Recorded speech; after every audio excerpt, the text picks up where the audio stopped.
আম পাকে বৈশাখে, কুল পাকে ফাগুনে, কাঁচাইট পাকা হয় পোড়ালেতে আগুনে।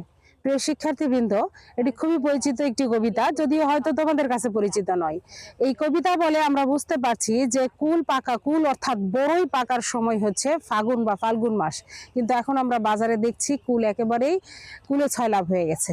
তো আজকে আমি এসেছি আমার খুব কাছের একজন ছাত্র মোজাম্মেলের বাড়ি মহাদেবপুরের উত্তর গ্রামে। এখানে এসে কুল খেলাম, দেশি কুল, খুবই সুন্দর। তো মনে হলো কুল নিয়ে কি তোমাদের সাথে শেয়ার করা যায় সেইটি একটু বলছি। তো এই যে বড়ইকে আমরা বলি কুল, এছাড়াও কুলের আরো দুটি অর্থ আছে। সেটি হচ্ছে, একটি কুল অর্থ হচ্ছে বংশ বা গৌরব বা বংশ গৌরব, আর আরেকটি কুলের অর্থ হচ্ছে নদীর তীর।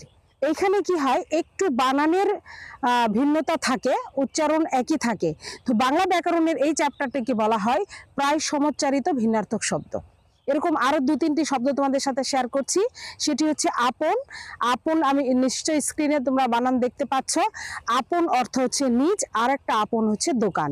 আরেকটা যদি আমরা বলি অংশ, অংশ মানে হচ্ছে ভাগ, আর একটা অংশ মানে হচ্ছে কাঁধ। এছাড়াও যদি আমরা বলি আশা, আশা কি, আশা আকাঙ্ক্ষা আমরা বলি, ইচ্ছা, ওটাকে বোঝাতে বলি আশা।